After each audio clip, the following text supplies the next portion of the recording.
नमस्कार दोस्तों, मैं धर्मेंद्र पांडे अपने YouTube चैनल पर आप सबका फिर से स्वागत करता हूं।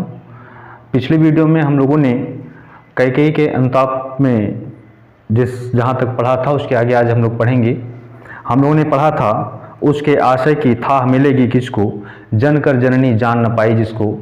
जब भरत जी ने अपने आप को कोसा और अपने स्वयं से पश्चाताप किया, उन्होंने राम उठे और भरत को खींचकर अपने हृदय से लगा लिया और उन्होंने कहा कि जिस माता ने तुमको जन्म दिया वही माता तुमको नहीं समझ पाई तो संसार में भला और कौन है जो आपको जान सकता है।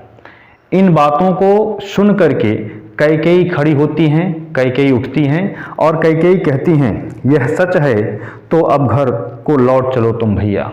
वो राम को संबोधित करते हुए कह रहे हैं कि हे राम, यदि यह बात सत्य है कि मैंने अपने भरत को नहीं जाना तो दुनिया क्या, दूसरे लोग क्या जान पाएंगे, क्या समझ पाएंगे। अगर यह बात सत्य है तो मैं तुमसे आग्रह करती हूँ कि तुम घर को लौट चलो। अगली पंक्तियों में कहती हैं, चौके सब सुनकर अटल कैकेयी के स्वर को।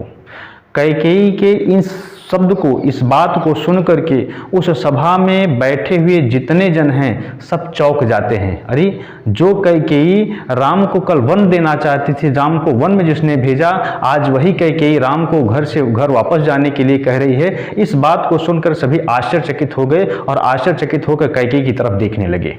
फिर आगे कहते हैं, सबने रानी की ओर अचानक देखा। सबने रानी की ओर अचानक देखना शुरू कर दिया आश्चर्यचकित होकर के। और रानी जो खड़ी हुई हैं कैसी दिख रही हैं इसका वर्णन कर रहे हैं यहाँ पर मैथिली धर्मगुप्त जी। कहते हैं, वैधव्य तुषारावृता यथा विधुलेखा।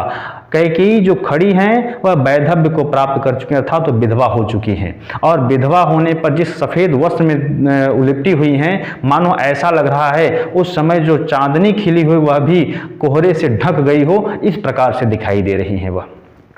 आगे चलते हैं, कहते हैं, बैठी थी अचल तथापि असंख्य तरंगा।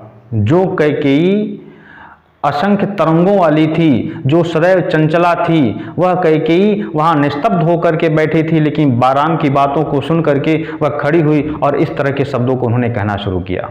फिर आगे चलते हैं, कहती हैं, हाँ जनकर भी मैंने न भरत को जाना। वह कहती हैं कि हाँ, मैंने भरत को जन्म अवश्य दिया लेकिन भरत को कभी मैंने पहचाना नहीं।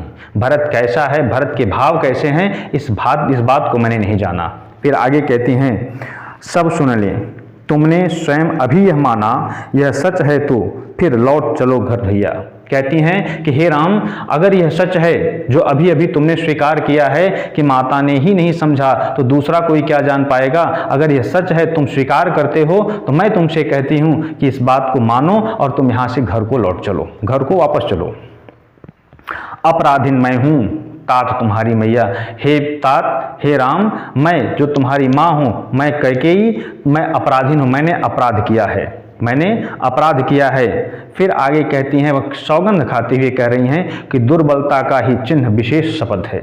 वह खड़ी होती हैं, राम को जाने के लिए कहती हैं और यह भी कहती हैं कि दुर्बलता अर्थात अपनी गलतियों को छिपाने का, अपने बातों को, अपने सत्य को सिद्ध करने का एकमात्र साधन लोग अपनाते हैं, लेकिन दुर्बलता का साधन है शपथ खाना, कसम खाना। ये दुर्बलता की निशानी है। लेकिन पर अबला जन के लिए कौन सा पथ है। लेकिन मैं अबला हूँ, मेरे पास कोई और रास्ता नहीं है और कोई मार्ग नहीं है कि मैं अपने शब्दों को सिद्ध कर सकूँ, अपनी बातों को सिद्ध कर सकूँ। इसलिए मैं शपथ लेते हुए, शपथ खा करके कहती हूँ, भरत की शपथ खा के कहती हूँ कि यदि मैं उकसाई गई भरत से हूँ, यदि मेरे कार्यों में भरत का तनिक भी, लेश मात्र भी सहयोग रहा हो, भरत ने मुझे उकसाया हो इस कार्य के लिए, तो पति समान ही स्वयं पुत्र को खोऊं। तो मैं यह सौगंध खा के कहती हूँ कि जिस प्रकार से मेरे पति की मृत्यु हुई, मैंने पति को खो दिया, अपने दशरथ को खो दिया है, उसी प्रकार से मैं अपने भरत को भी खो दूँ, अपने पुत्र को भी खो दूँ। आगे चलते हैं, इन बातों को सुन करके वहाँ सभा में बैठे हुए कुछ लोग उनको रोकते हैं। नहीं, ऐसा जैसे कसम खा करके जब कोई बात कहने लगता है तो लोग कहते नहीं, कसम मत खाइए, आप ऐसा मत कहिए। तो वहाँ कुछ लोग रोकते हैं, तो उनको रोकते हुए कैकेयी कहती हैं, ठहरो, मत रोको मुझे, रुक जाओ, मुझे मत रोको। आगे कहती हैं वो कि कहूँ सो सुन लो, मैं जो कह रही हूँ उस बात को सुनो। पाओ यदि उसमें सार, उसे सब चुन लो। यदि मैं जो कह रही हूँ उसमें सत्यता लगे, उसमें लगे कि हाँ मैं सत्य बोल रही हूँ, तो उस बात को सुन लो, स्वीकार करो उस बात को। फिर आगे कहती हैं, करके पहाड़ सा पाप मौन रह जाऊं। मैंने इतना बड़ा पाप किया है, पहाड़ जैसा बहुत बड़ा पाप कर दिया है, और इतना बड़ा पाप करने के बाद यदि मैं मौन रह जाऊं, राई भर भी अनुताप न करने पाऊं, थोड़ा सा रंज मात्र भी मैं उसके लिए अनुताप पश्चाताप न कर पाऊं, तो यह मेरे लिए अपराध की बात हुई, मेरे लिए बहुत बड़े दंड की भांति होगी। कहती है आगे, जब कैकेयी इन प्रकार के शब्दों को कहती हैं, तो आगे मैथिली चंद्रगुप्त जी कहते हैं, उनके पक्ष में कहते हैं कि स नक्षत्र शशनिशा ओष ठपकाती। उस समय रात्रि का समय है, आकाश में चंद्रमा भी हैं और सभी नक्षत्र अर्थात तारे भी उगे हुए हैं, लेकिन वो तारे और जो चंद्रमा हैं उससे जो ओस टपक रही है, मानो ऐसा लग रहा है कि कैकेयी की बातों को सुन करके वह अपने अस्त्र रूपी ओस रूपी अस्त्र को गिरा रहे हैं वो।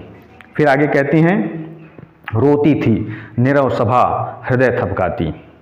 जब कैकेयी की इन बातों को सुना तो मानो ऐसा लग रहा था कि सभा में बैठे जितने लोग हैं वह भी रो रहे हैं। कैकेयी की उस अनुताप को, कैकेयी की उस पश्चाताप भरे शब्दों को सुन करके वह भी दुखी हैं और वह भी रोने लगे हैं। फिर आगे हैं, उल्काशी रानी दिशा दीप करती थी। मानो ऐसा लग रहा है कि रानी ने पश्चाताप के अश्रुओं में अपने आप को पवित्र करके उस संपूर्ण दिशाओं को बिल्कुल पवित्र रेखा, पवित्र बिजली की या पवित्र दीपक की प्रकाश से प्रकाशित कर दिया हो। आगे चलते हैं, सब में भय विस्मय और खेद भरती थी। रानी अपनी बातों से वहाँ उपस्थित जितने लोग हैं सब में विस्मय की भावना, संदेह की भावना, भय की भावना और खेद, भय की भावना भर रही है। उसके साथ साथ सभी इस बात के लिए दुखी हैं कि हमने रानी को नाहक ही इस प्रकार के आक्षेप दिए, रानी को भला बुरा कहा, इसलिए सभी अपने आप को भी कोस रहे हैं। वहाँ बैठे सभा में जितने लोग हैं वह भी अपने आप को कोस रहे हैं। आगे चलते हैं हम लोग, कहते हैं, क्या कर सकती थी मरी मंथरा दासी। अब यहाँ कैकेयी जी अपनी उस बात को स्वीकार कर रही हैं जहाँ उन्होंने गलती की। उन्होंने मंथरा को संबोधित, मंथरा को भी दोषी बताते हुए कहा कि यहाँ पर कोई केवल मंथरा का दोष नहीं था, वो मंथरा ही क्या कर सकती थी, केवल वही तो और भी निरीह है, वो निरीह है, सेविका थी, दासी थी, वो क्या कर सकती थी, वह कोई निर्णय नहीं ले सकती थी। फिर आगे वह कह रही हैं, मेरा ही मन रह सका न विश्वासी। कह रही हैं कि मेरा अपना मन ही अपने आप पर नियंत्रण नहीं रख सका, अपने आप पर विश्वास नहीं रख सका, मैंने मंथरा के कहे में आकर यह सब कर दिया। फिर आगे कहती हैं, जल पंजरगत अब अरे अधीर अभागे, वे ज्वलित भाव थे स्वयं तुझी में जागे। कहते हैं जल पंजर इस रक्त मांस और हड्डी के से बने शरीर में, ठीक है, यह भाव जागृत हुए थे। यह ज्वलित भाव जो थे, सर्वनाश करने का जो भाव था, यह मेरे मन में ही, मेरे शरीर में ही जागृत हुआ था, मेरे मन में ही, मेरे हृदय में ही जागृत हुआ था। फिर आगे कहती हैं, क्या शेष बचा था कुछ न और इस मन में। कह रही हैं कि मैंने उसके कहने में आकर के इन सब बातों को मान लिया, मेरे मन में ही ये बात उपजे, इन बातों का जन्म हुआ, इसके अतिरिक्त कुछ और भी उत्पन्न हो सकता था लेकिन ऐसा नहीं हुआ। फिर आगे कहती हैं, कुछ मूल्य नहीं वात्सल्य मात्र क्या मेरा। वह कह रही हैं कि मैंने जो भी किया, जो भी मैंने निर्णय लिया, जो भी राम के साथ किया, वह अपने भाव में नहीं, स्वयं के लिए नहीं, मैंने वात्सल्य प्रेम, पुत्र के मोह के वशीभूत होकर के मैंने ऐसा कार्य किया है। फिर आगे कहती हैं वो, पर आज अन्य सा हुआ वत्स भी मेरा। मैंने जिस पुत्र के लिए इतना बड़ा कार्य किया, इतना बड़ा पाप किया, राम को मैंने वन दे दिया और उस वन में जाने के कारण, उन पुत्र मोह के कारण मेरे पति अर्थात दशरथ जी की मृत्यु हो गई, पूरा वंश बिखर गया है। उस पुत्र ने भी, उस भरत ने भी मेरा त्याग कर दिया, वह मेरा नहीं हो सका है। फिर आगे चलते हैं, थूके मुझ पर त्रैलोक के भले ही थूके। वह कहती हैं कि भले ही सारा संसार मुझ पर थूके, मुझे कोई उससे फर्क नहीं पड़ता है, मुझ पर कोई उसे, भले ही सारा संसार मुझ पर थूके, जो कोई कह सके कहे क्यों चूके। और या अवसर मिलने पर कोई कुछ भी कह सके, क्यों अवसर चूकेगा, जिसको जो अवसर मिले, जो कहना चाह रहा हो वह सब कहे, उससे भी मुझे फ़र्क पड़ने वाला नहीं है। कहते हैं छीने न मात्र पद किंतु भरत का मुझसे। लेकिन हे राम, मैं एक ही निवेदन करती हूँ कि यह भरत जो है, मुझे भरत के प्रति जो मेरा माता का सम्मान है, माता का पद है, वह पद मात्र माता का जो पद है वह न छीना जाए, भरत मेरा पुत्र रहे और मैं भरत की माता रहूँ, ऐसा। आगे चलते हैं, कहते हैं रे राम दुहाई करूँ और क्या तुझसे। वह राम से विनती कर रही हैं कि हे राम, केवल और केवल एकमात्र मैं तुझसे विनती करना चाहती हूँ, तुमसे आग्रह करना चाहती हूँ कि भरत मेरा पुत्र है, वह भरत मुझसे मेरा माता का पद न छीने, यही तुमसे विनती है, यही तुमसे प्रार्थना है।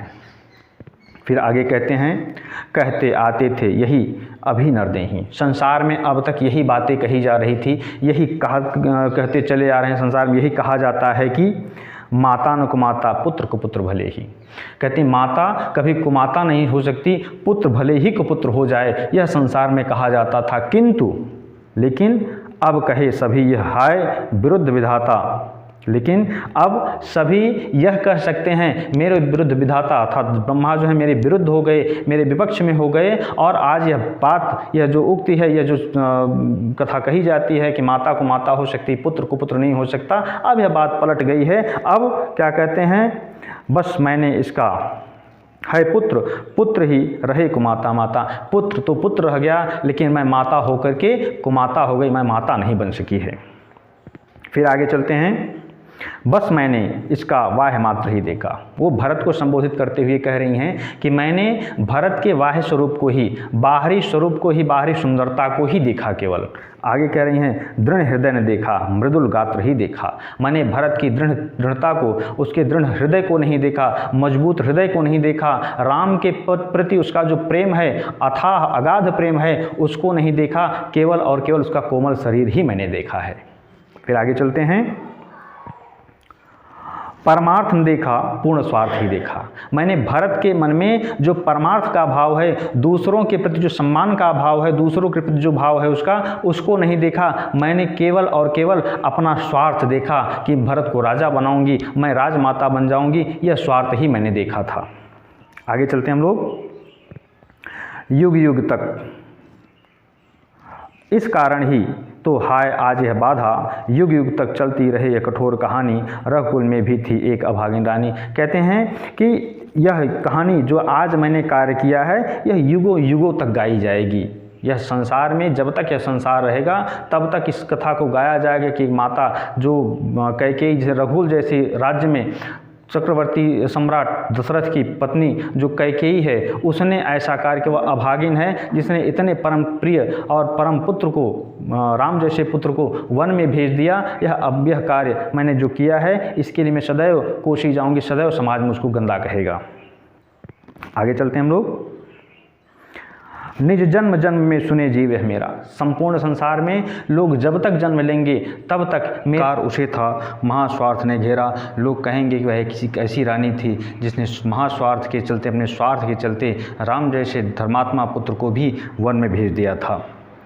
ये सब बातें सुनते हुए राम जी खड़े होते हैं और कहते हैं 100 बार धन्य वह एक लाल की माई। राम जी कहते हैं कि हे माँ, तू 100 बार धन्य है तू जिसने भरत जैसे महात्मा धर्मात्मा पुत्र को जन्म दिया है। जननी, जिस जननी ने जना भरत सा भाई, तू धन्य है जिस माता ने भरत जैसे भाई को जन्म दिया है।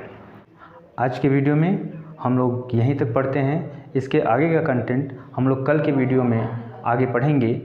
यदि आपको आज का वीडियो अच्छा लगा हो, पसंद आया हो, तो लाइक करें, कमेंट करें, सब्सक्राइब करें। Thank you.